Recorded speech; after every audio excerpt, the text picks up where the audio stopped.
Whose side are you on? I'm on the side of your child, and the child next to him, and the child next to her, because I don't get to pick and choose when kids come off the bus and come into my school.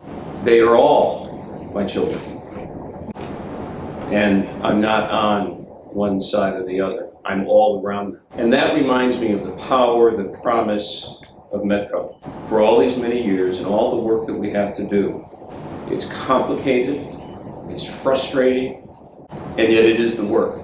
I'm especially pleased that at this point in time with METCO, a lot is happening to really push us to the next level. We're working hard on the board, and I know superintendents are working within districts, and METCO directors are working with their staff and students and families to think about unified expectations that we will have as METCO communities.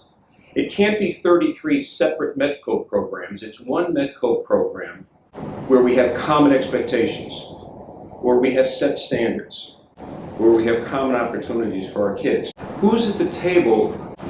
Who are on the side of all of our kids? Times like this are power and unity for us. The people pulling work ahead that is important in taking care of young people. My job is to make sure that you are safe, to make sure that you are loved, to make sure that you are heard.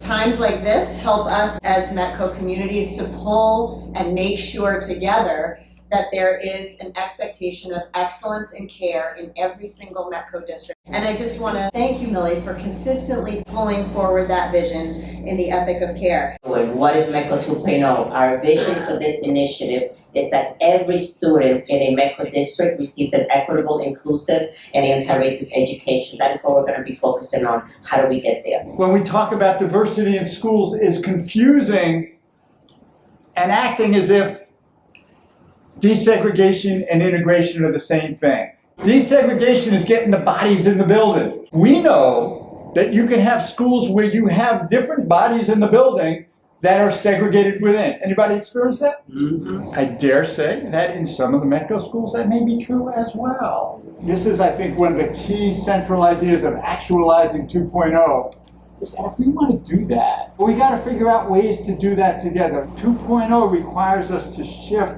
from what we often think of as transactional partnerships to transformative partnerships. As we think about that, and it requires us to do personal work, teamwork, the co-leaders of change, METCO directors, district leadership, HQ, have to be working together, and how that leads to a deeper understanding about how marginalization affects the partnership. I think what Curtis and I have always framed our partnership around is how do we make sure that our relationship with our partnership enables us to continue to push METCO as a core part of who we are and our district's identity. It's not going to work if you don't have the 100% support from your superintendent. And from our very first time meeting, Tom and I, we sat down and he pretty much told her, like, this is not my responsibility, it's his responsibility. And he didn't just take it, just say it, I signed it as actions. We were talking about the definition of equity. For some people it's a trigger word. And I'm really struggling with trying to share with our community what it means. Because it triggers a lot of people in very surprising ways. A big part of the work that I do is really helping us understand what anti-racism looks like in action. Anti-racism, a commitment to 2.0, is a commitment to a full level of transformation. And some of us in this room got personal racial connections to 2.0. Some of us in here have been waiting for liberation for 400 years. Some of us decided that liberation was needed 4 years ago. Anti-racism says you can't just focus on people, you have to focus on systems. There are 4 different lenses that anti-racism calls you to. That's what these 4 eyes are. These are the reasons that we can't see things that are right in front of us. These are the reasons that we even had to start busing in the first place.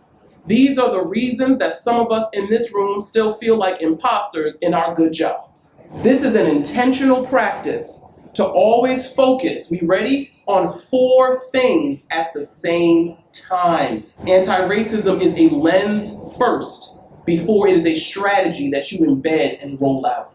I want you to be harder on systems and softer on people. That is anti-racism in practice. It is asking questions about ideology, beliefs, and mindset. It is asking how those beliefs show up in our school policies, curriculum adoption, your master schedule, your busing policy, your weighted funding formulas. Everything down here is the work that people have to do to change. But anti-racism calls you to the big system first and to give grace to the people.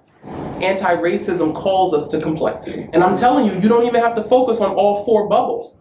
But ideology and institutional practices is truly where anti-racist work begins. You have to be committed to seeing your district in a way that you've never looked at it before, to understand how those policies are lessening the most of us, and not just the people. Every one of us has a different reason why we're in this work, and we often don't ask the stories of students or their families or other leaders of color. But I think it's important that if you do not know who you are and why you do this work, you should not call anybody else to it. What do we need to do to actualize the METCO 2.0 vision? And so what we've done is we've identified 5 conditions, and the conditions are necessary to move forward on METCO 2.0. And we believe you need a team. You actually need a team that has a minimum of the superintendent and the METCO director, also the chief academic officer, and any DIE lead, if the person exists in the district.